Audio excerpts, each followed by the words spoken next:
Bore da I chi gyd. Braf cael eich cwmni chi bore yma. Da ni wedi dod at yn gilydd I addoli'r arglwydd. Ac wrth yn bore bod Siân wedi dod ato ni eto, Siân Rees. Siân ydi cyfarwyddwr y cyngrair y fewnolau yn Nghymru. Dwi'n hen ddyn, mae'n yn olynu fi yn y swydd mewn ffordd. Ond dwi wrth y modd bod ti wedi dod ato ni I pregethu'r gair heddiw Siân. Gret, mae croeso ti ma'n gwbl gartrefol yn plith ni. Y salm oedd yn dod I meddwl I wrth I mi feddwl am bore yma oedd Salm 133. Mae mor dda ydy, mae mor hyfryd pan mae pobl ddiw yn eistedd gyda'n gilydd. Mae fel olew persawrus yn llifo I lawr dros y farf farw, ac I lawr dros gole'r fantell. Mae fel gwlydd hermon yn disgyn ar fryniau Sion.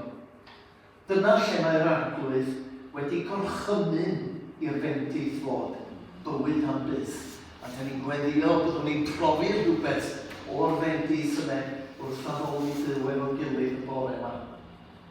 Gadwch ni jyst cael gair y weddi, a wedyn mi ganwn ni yn henyn gyntaf. Arglwydd, diolch I ti am y fraint da ni'n cael o fod at yn gilydd I dafolu di y bore yma. Mae o fel gwlydd hermon, mae o'n fendith cael eistedd efo'n gilydd yn dy bresenoldeb di. A'r hyn da ni dymuno fwy na dim arglwydd ydy ti ddangos dy hun I ni o'r newydd, I ti ddatguddio dy hun, I ti weld yn dda I dywall dylan ysbryd arno ni, a deffro ni arglwydd, a nerthu ni fel y bod ni yn mynd o'ma I fod yn wasanaethwyr gwell I Iesu Grist ac yn dystion gwell I Iesu Grist. Felly, da ni yn gofyn I ti wneud i'n harwenion tywys ni yn yn haddoliad y bore yma. Wrth I ni ganu, wrth I ni wrando ar dair, wrth I ni blygu o dy blaen di mewn gweddi, wrth I ni wrando ar y neges wyt ti wedi rhoi I ni trwy Siân heddiw. Da ni'n gweddio bod I di yn gweithio, byddwn ni fel clai yn wylo crochennydd, ac y byddwn ni yn rhoi yn hynny yn llwyr I ti. Clyw yn gweddi ni felly, da ni'n gweddio dros Alun sydd yn Llundain y penwythnos yma, ac yn gweddio dros bob un arall, a'r hyd a lle Cymru sydd yn pregethu da i'r dyn yn ffyddlon heddiw, ac yn gofyn y bydda'n nhw yn profi'r un bendith a dengen I gael o fod yma efo'n gilydd. Clyw ni felly, da ni'n gofyn y cwbl yn enw ac yn hyddiant Iesu Grist. Amen. Ganwn ni yn ei hemyn cyntaf. Dwi'n gwybod ydych chi'n cofio hon, mae'n reit hen bellach, ond mi wneith Carys chwarae trwad I'ch atgoffa chi. Pyrang halon ni, gan dim fod fel aer ac arian gwerthfawr. Pyrang halon ni, gan dim fod fel aer coeth. Ac unwaith byddwn ni wedi canu, mi fydd Carys yn dod ymlaen i ddarllen o'r gair ac yn harwen ni mewn gweddi. Diolch.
Stori o pregethu oedd yn gwrthod roi'r gorau i chi. Dywedodd Iesu stori wrth ei ddisgyblion i ddangos y dylwn yn dal at i'w Elia a pheidio beth ag anobeithio. Roedd barnwr yn byw mewn rhyw dref, meddai. Dyn mae'n ddim yn helpu Duw na neb arall. Ac yn yr un dref, roedd pregethu oedd yn mynd eto o hyd ac o hyd i ofyn iddo barn i rywun oedd wedi gwneud yn ei wedi ddi. Chymerodd y barnwr ddim sylw ohoni i ddechrau, ond yn y diwedd, roedd wedi cael hen digon. Dwi ddim yn byd rhywiol, a dwi ddim yn poeni beth mae pobl eraill yn ei feddwl ohoni. Ond bydd y wraig yma wedi mynd i'n wallgo os nawr rai beth mae hi eisiau. Yr ameddau'r arglwydd, gwrandewch, mae gwers i ddysgu yma. Dych chi'n gwybod beth dywedodd y barnwr drwg. Felly beth am ddew? Dych chi ddim yn meddwl y bydd ein amddiffyn y bobl mae wedi ei ddewis gan hun. Bydd e ddim yn oedi. Bydd e'n ymateb ar unwaith i'r rai sy'n galw arno ddydd a nos. Dwi'n dweud wrthych chi, bydd yn rhoi dechrys y cyfiawn iddyn nhw, a hynny ar frys. Ond pan fyddai un mab y dyn yn dod yn ôl, faint o bobl bydd yn dal i'w wedi i'w tynnu. Nawr ni gyd wedi am ymwneud, ond jyst eisiau rhannu adnod nath taro fi yn ddiweddar. Os ni'n ffeindio fo'n sydyn, sy'n cynllun o'r ddau. So mae'n dod o Salm 18. Ydy mae'n arglwydd i fyw, bendith ar y greu sy'n ddarlithu ni, boed i ddiw na'i ffach yn fi gau am y dedu. A dyna'r diw dyn ni wedi dod i addoli ffordd yma, y diw dyn ni'n dod at yna'n gweddi ma'n fyw. Felly, ewch i ni gyd fi am gyda'r. O dad, diolch i ti, dy fod i'n arglwydd byw, dy fod i'n graig sy'n amddiffyn, bod ti yn deg yn cyfiawn tuag ati ni ac yn caru ni ti wedi dewis i di hun. Dwi'n guddio bod ti yn siarad i'n bore yma. A stoffa ni dy fod ti ar waith y nawr, a bydd ar waith ar ein calon ni. Dyn ni'n gweddio fel yr enw yn dweud, nid i'n hiro ni, nid i'n gwneud ni yr unig i ti. Mwyn ni'n gallu gwasanaethu ti yn ffyddlon a'r bendigwyd enw ti a dod â clod i'r enw ti. Gweddio bod ti yn rhoi'r ffocws i ni i ganolbwyntio yn gwrando ar neges iawn ffordd yma, a bod ti'n helpu ni i cymryd o mewn ag dysgu ohono fe a tyfu mewn cariad tuag at ti ohono fe. Bod ni'n gallu dynhau gwreiddiau'n hyfforddiant ni gyda ti. Diolch am ddod o siarad ti bore yma, diolch am neges ti wedi rhoi ar y calon ni. Diolch i ti am dair. Gweddio am pob un ohono ni sydd yma yn y adeilad, ac yn gweddio am pob un sydd yn hyn o ar-lein, a pob un sydd yn wedi gallu bod yma. Nid i'n deithio ni gyd, a pob heddwch i ni ar be bynnag sydd ar ein clon ni, be bynnag sy'n pwysio arnyn ni y bore yma. Nid i helpu ni i dyfu mewn ffydd, ac i ymddiried yn y tîm llwyr, trystio dyfodi mewn reolaeth trwy bob sefyllfa, bod e'n anodd gweld hynny weithiau. Gwylio hynny yn enwedig dros pawb sy'n gwneud salwch, pawb sy'n teimlo'n unig, pawb sy'n gilaru. Gwylio bod ti yn agos iawn at nhw i gyd. Nid i gweithio yn ein clon yn arglwydd, ac tynnu'n agosach at y ti pob dydd. Helpa ni i dyfu fod yn fwy fel ti pob dydd, fel unigolion am yr eglwys, a helpa ni i ddod â clod i ti yn pob hyn. Yn enw Iesu Grist. Amen.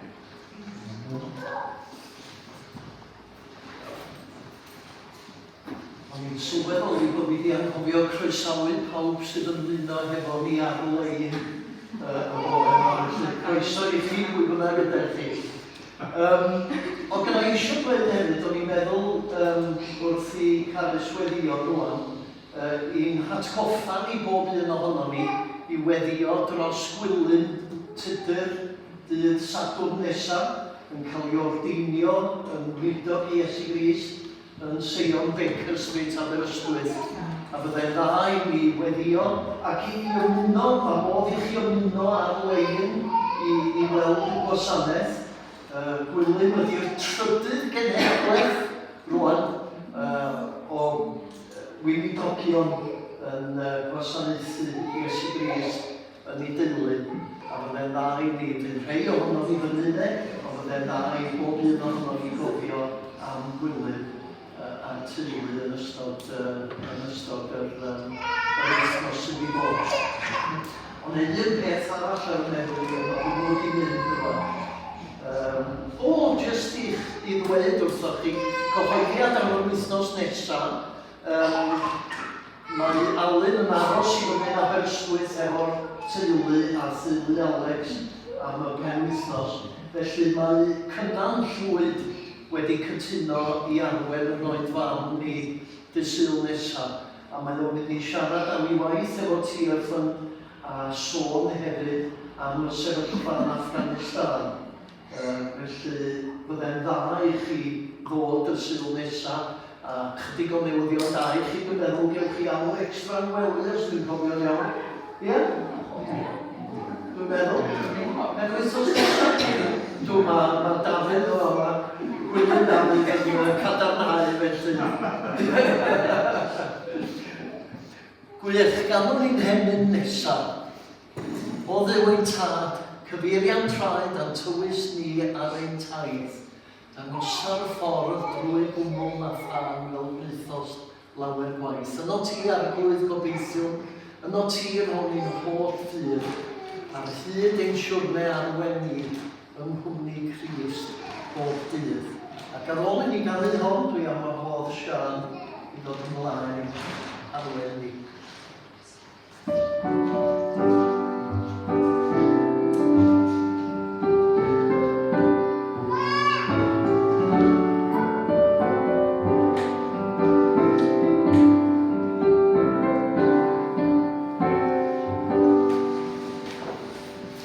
Oh,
reit gartrefol efo chi.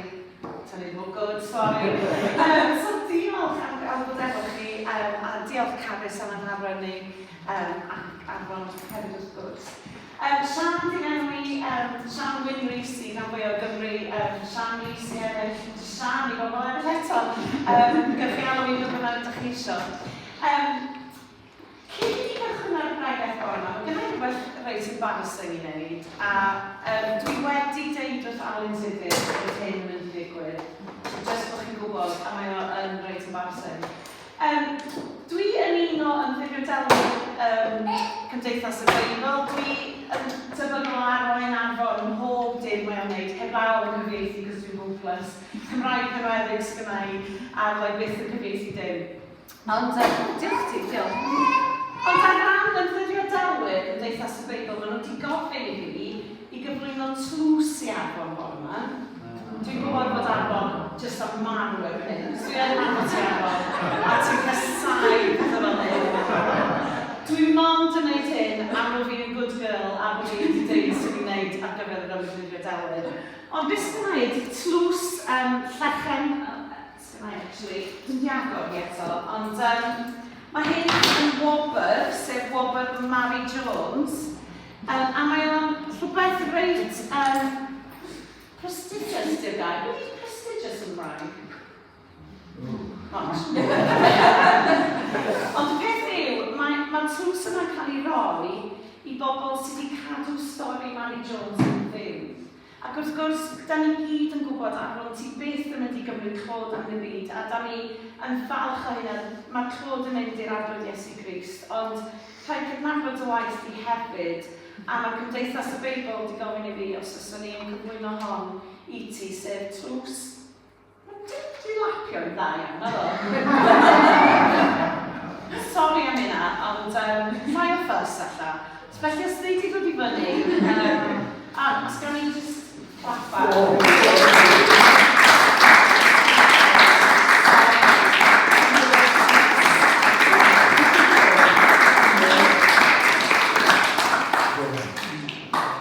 ôl i ddau ohono ni gael gwybod medal G yn ddiweddar.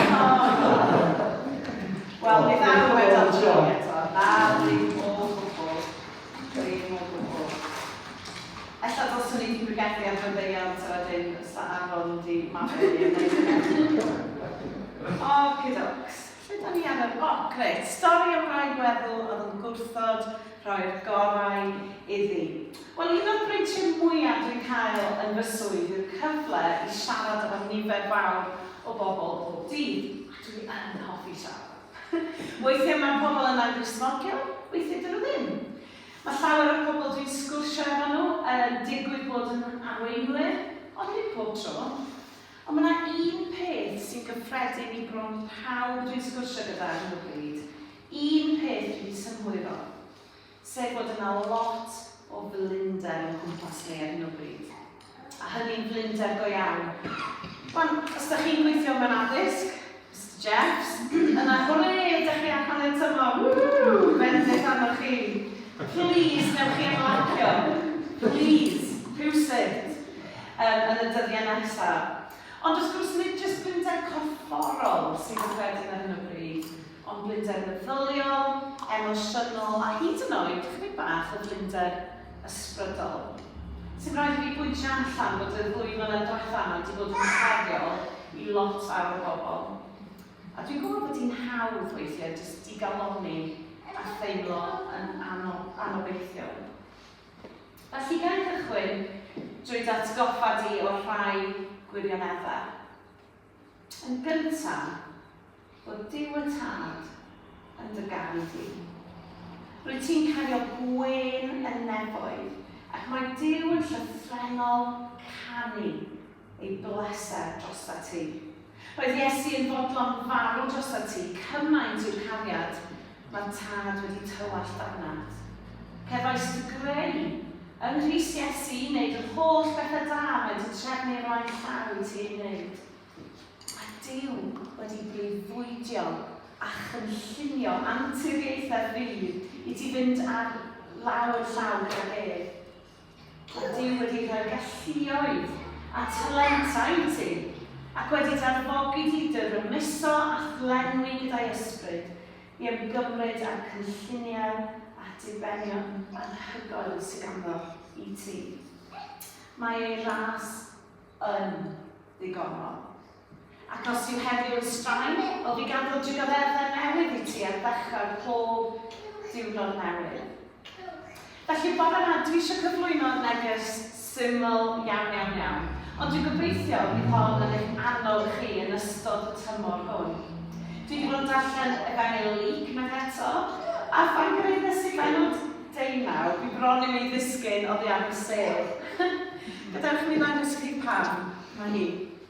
Dywedodd Iesu stori wrth ei ddisgyblion i ddangos y dylen nhw ddal ati i weddiol a pheidio byth ag anweithio.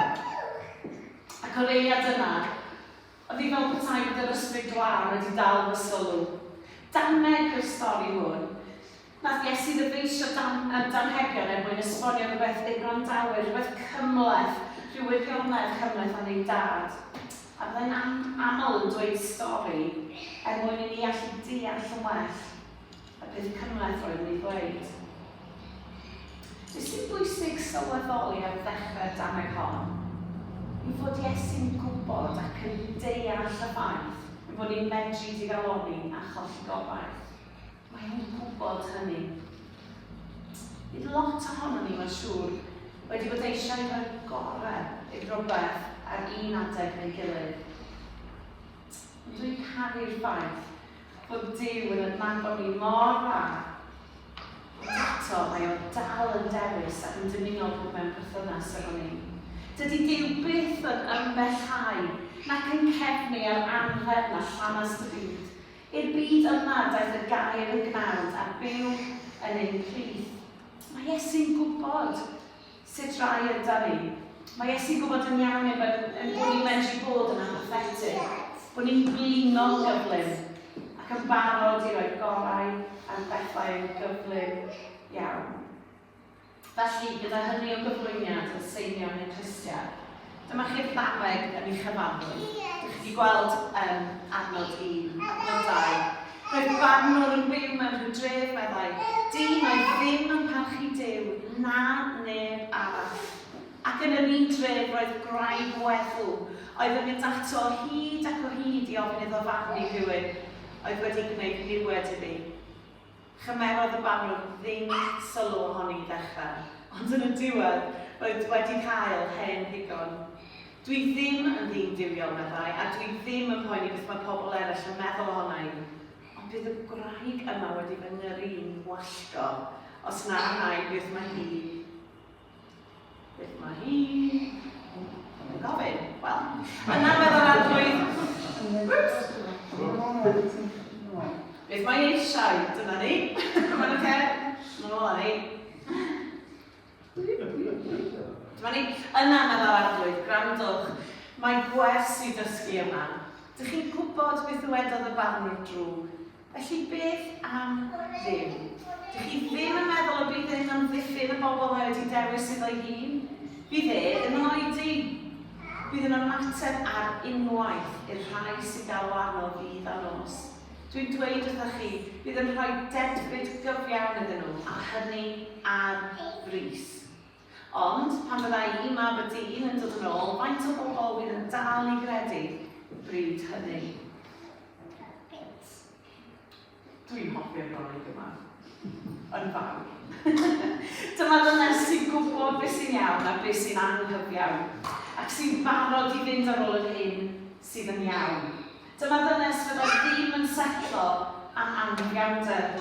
Mae hi mor benderfynol. Rhaid i ni ofyn y cwestiwn pan fod y gelyn wedi trafferthu mynd a hi ymlaen o gwbl. Roedd hi'n gwybod beth oedd o'i le. Roedd hi'n gwybod pwy dylai fod yn ddatrys y sefyllfa ac mi aeth ar ôl y cyfiawnder roedd hi'n ei heiddi. Sy'n dod â fi at y hwynt cyntaf. Rhaid i ni benderfynu a byddwn ni yn dyfalbarhau a'i peidio. Dyfalbarhad yw'r peth cyntaf i fynd pan byddwn ni'n teimlo'n blinedig neu o dan bwysau. Dyna pan mae Iesu'n atgoffa ni yn adnod 1 i ddal ati i weddio a pheidio byth ag anobeithio. Gwir yw, da ni yna i gwneud un neu llall. Da ni yna yn dal ati, neu yn digaloni. Ond be bynnag ydych chi ar y raddfa yna, please, peidiwch ar roi'r gorau i weddio. Mae yna ddyddiau da o'n blaenau. Ein hadrwydd ni yw adrwydd yr arglwydd i brenin y brenhinoedd. Mae o'n dal yn sofran. Mae o'n eistedd ar ei orsedd yn y nefoedd ac yn teyrnasu. Dydym yn cerdded i fyny i lawr y nefoedd yn pendroni, sut ar y ddaear mae hyn i gyd wedi droi allan.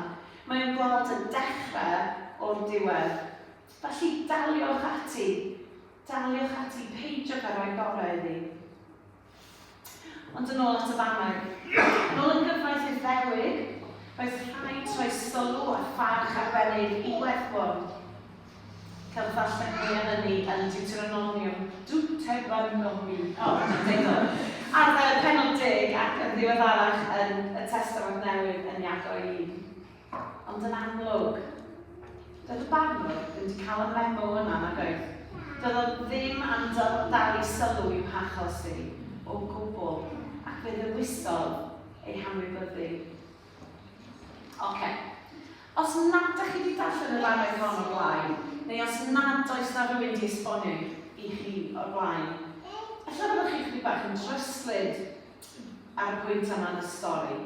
Esboniodd adnod 1, mae bwriad y stori yw annog y disgyblion i weddio a pheidio byth ar ei gorau iddi.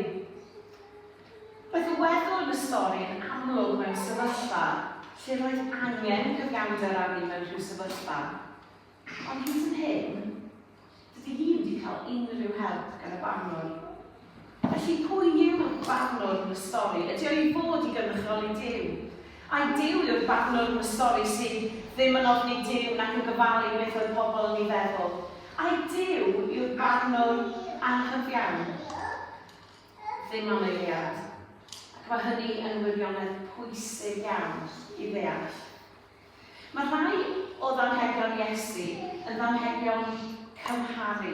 Hynny yw lle mae'r cymeriadau yna ddangos rhai o nodweddion Duw i ni, ac felly pan da ni'n darllen nhw, can ddangos gwell llawnach o sut un yw Duw. Ond mae yna ddamhegion eraill sydd yn ddamhegion cyferbyniol, lle mae'r cymeriadau dan sylw mor wahanol i'r Duw da ni'n nabod. Pan fyddwn ni'n darllen ei hanes, da ni'n gwybod mae nid am Dduw maen nhw'n sôn, a byddai Duw byth yn ei trin ni fel yna. Os da chi'n adnabod Duw neu yn gwybod hyd yn oed y peth lleia amdano, byddwch chi'n gwybod na allai byth ei gyhyddo o beidio a gofalu am ei bobl. Ef yw'r un mae'r Beibl yn dweud wrthyn sy'n tywallt cariad amnom fel y gallen cael ei galw'n blant i Dduw.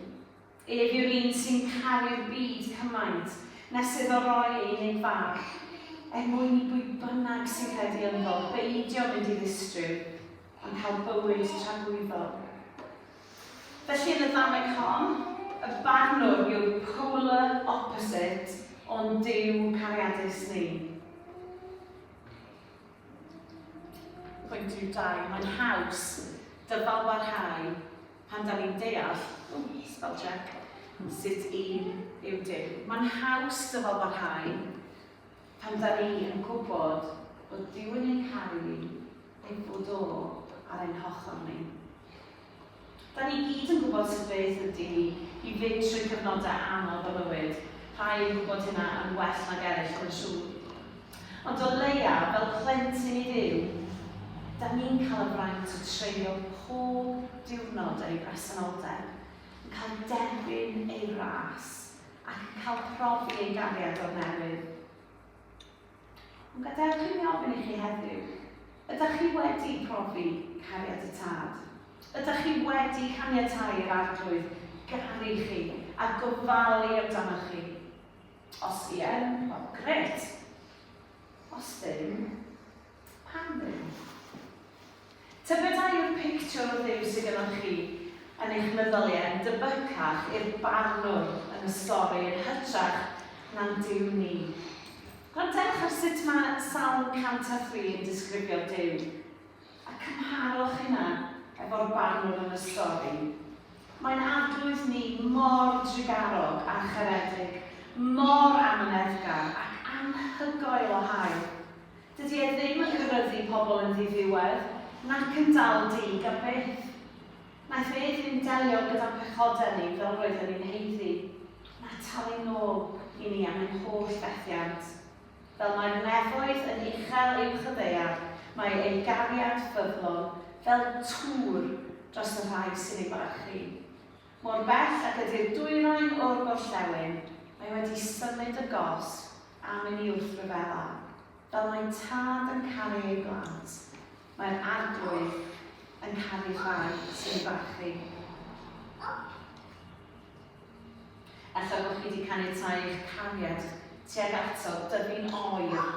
Mae angen i chi ddod yn ôl ato bore yma.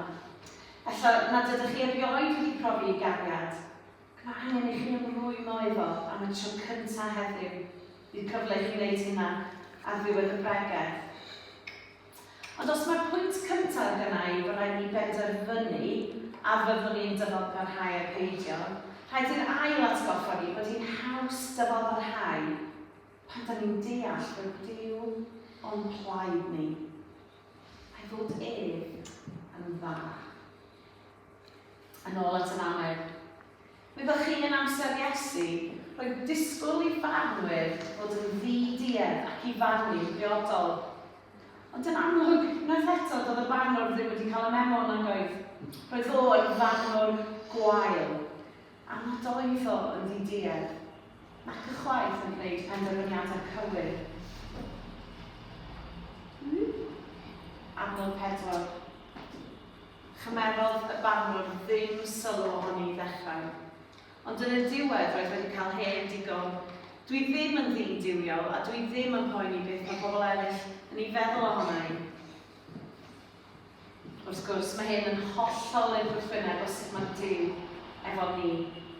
Dydy o byth yn ddigariad tuag ato ni, nac yn meddwl ein bod ni yn ei drafferthu. I'r gwrthwyneb, mae ein gwahodd ni dro ar ôl tro i agosau eto, fel y bydd ef yn agosau eto ni. Os yw'r barnwr anghyfiawn yn ateb gyda chyfiawnder yn y pen draw, faint yn fwy bydd ein tad nefol a da yn rhoi'r hyn sydd yn iawn i'w blant. Wrth gwrs, roedd Iesu eisoes wedi gosod sylfaen i'r ddysgeidiaeth yna yn gynharach yn y fenyl Luc ym Mhenod 11, pan ofynodd Iesu, pwy ohonoch chi byddai'n rhoi neidr i'ch plentyn pan mae'n gofyn am ysgofyn, neu scorpion pan mae'n gofyn am wy, wrth gwrs ddim. Felly os ydych chi sy'n ddrwg yn gwybod sut i roi ar hegion da i'ch plant, mae'r tad nefol yn siŵr o roi'r ysbryd glân i'r rhai sy'n gofyn iddo. Mae Duw yn dad ardderchog. Mae o hyd yn oed yn well na'r tad orau ar y ddeiar, ac mae Duw yn dymuno i ni ddod yn agos ato.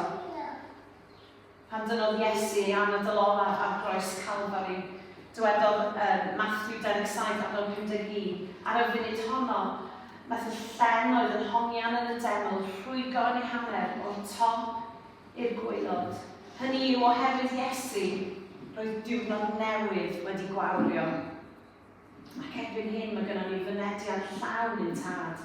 Gallwn ddod i mewn i'n bresenoldeb sanctaidd yn hyderus, yn ddiogel am wybod i fod yn ein caru. Roedd y weddwr yn ein stori yn gwybod beth oedd ei angen, a chyfiawnder oedd hynna. Roedd hi hefyd yn gwybod ble i fynd a'i hachos, ac mi wnaeth hi ddyfal barhau nes iddi gael yr hyn, ddaeth hi ar ei cyfer. Felly be mae hynna'n golygu i ni? Pan fod angen i ni ddyfal barhau nes i ni gael ateb? Dim wir yn bod ni rhywsyd yn gorfod twistio braich yr arglwydd? Mae hynna'n swnio'n twisted yn ei hun i fi. Ddim o gwbl. Mae dyfal barhau yn golygu fy mod i yn gorfod canolbwyntio ar yr arglwydd. Mae dyfal barhau yn golygu fy mod i yn mynd am drywydd perthynas efo Duw. Mae dyfalbarhau yn golygu nad ydw i'n rhoi'r gorau i weddio, i obeithio na chredu. Mae'r famau yn cael gyda'r addewid anhygoel hwn yn adnod 7. Mae hi. Dych chi'n gwybod beth wedodd y barnwr drwg, felly beth am Dduw? Dych chi ddim yn meddwl o bydd e'n amddiffyn y bobl na wedi dewis iddo hun? Bydd ddim yn oedi.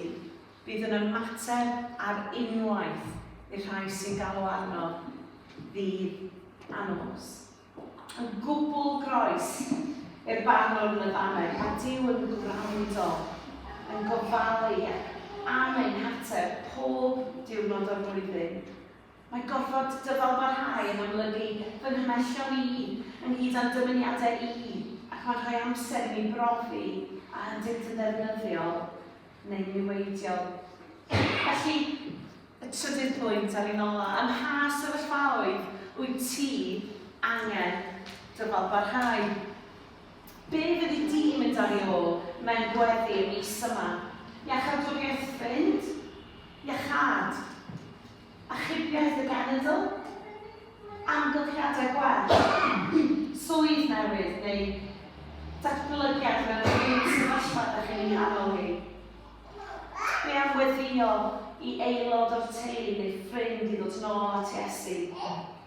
Neu beth am ddiwedd ar y pandemig erchyll yma? Dydy'r bywyd Cristnogol ddim yn hawdd. Mae'n gofyn am ddyfalbarhad a llawer iawn o wyliaeth. A mae trigareddau'r adrwydd yn newid bob bore. Wyt ti'n gwybod sut mae cael gafel ohonyn nhw? Mae gair Duw yn datgan bod ei ras yn ddigonol a wneud i ganiatáu i ddiw deithio gyda ti trwy sefyllfaoedd bywyd. Paid yr o'r gorau, paid yr o'r gorau i bethau. Agor dy galon i Dduw ac weddia. Ond mae un adnod ar ôl yn does, adnod 8. Dwi'n dweud wrthych chi, bydd yn rhoi dedfryd gyfiawn iddyn nhw, a hynny ar fus. Ond pan fydda i, mab y dyn yn dod yn ôl, faint o bobl bydd yn dal i gredu pryd hynny? Gallai ddim eich gadael chi bore yma, heb ofyn os wyt ti wedi rhoi dy ffydd yn llwyr yn yr arglwydd Iesu.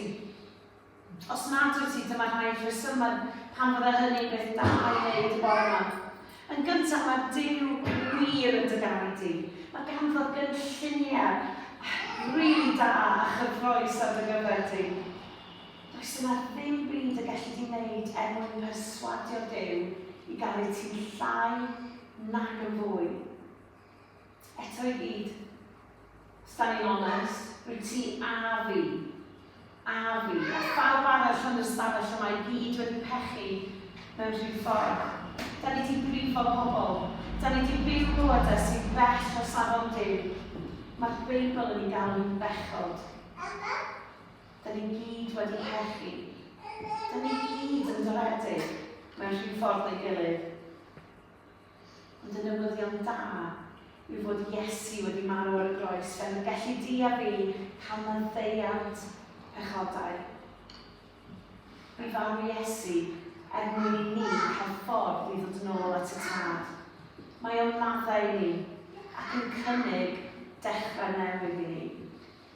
Felly bore yma, wyt ti wedi rhoi dy fywyd i Iesu Grist? Wyt ti wedi gwneud Iesu yn arglwydd ar dy fywyd di? Dwi'n mynd i weddio mewn eiliad, a dwi'n mynd i cynnig 2 weddi. Yn gyntaf, gweddi os wyt ti angen rhoi dy fywyd i Iesu Grist y bore yma. Ac yn ail, dwi am weddio bydd pob un ohono ni cael yn edfogi i fyw'r bywyd Cristnogol yma. Mae'n anodd tydi, weithiau da ni yn digaloni. Ond mae'n Duw yn deud bore yma, paid rhoi gorau i fi, paid ar roi fyny. Felly gan i weddio.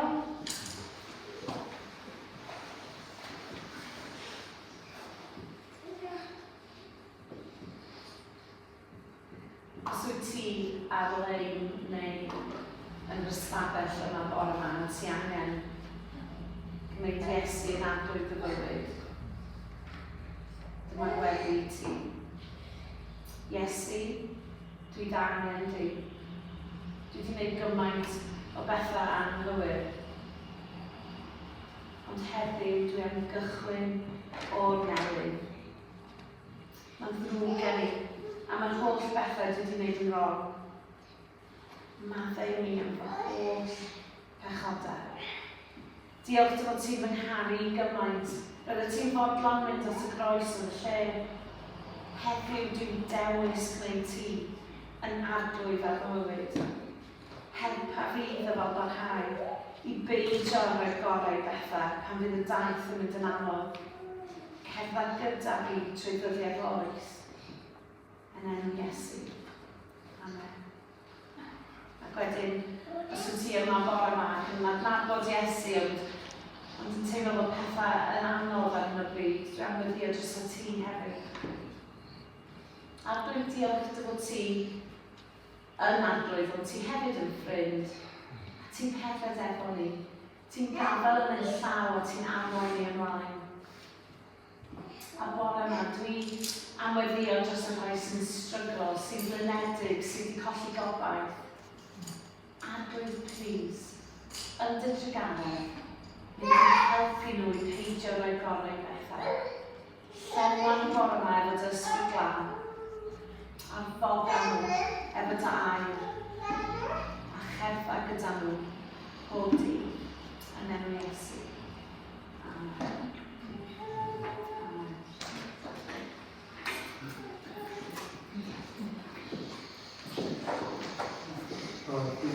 Diolch o galon i ti, Siân. Dwi'n meddwl gyda chi gyd gytuno fod fi fod yn neges gwbl briodol a pherthnasol yn y cyfnod ar ôl y 2 mlynedd diwetha dyn ni fod trwyddi. Mae'n gymaint o'i bwysig yn stryglo yng Nghymru ar hyn o bryd, a mae angen gweddio drostyn nhw hefyd. Ond mae angen i ni ddyfal barhau, a dyn ni'n dyfal barhau mwyn plesio Dyw. Dyn ni'n dyfal barhau oherwydd pwy ydi o a sut sydd ydi o. Gwych, diolch i ti. Ganwn ni'n hyn ola, mi glywaf dyner lais yn galw arna fi i ddod a golchi meiau i gyd yn Afon Calfari, arglwydd dyma fi ar dawr di, cana fenaid yn y gwaed. Emyn gwbl briodol dwi'n meddwl, i'n gysegru'n hunain o'r newydd iddo fo barhau. Oh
sy'n manwyr Iesu Grist, a chariad Duw, a chyfeithas o'r Ysbryd Glân, a pan gyda nhw, o'r arfon, un byth. Amen. A mi fydd siarad wrth i'n pregethu agor y gair i ni eto am 3 os ydych chi'n gwneud yn o'r o'r. Diolch.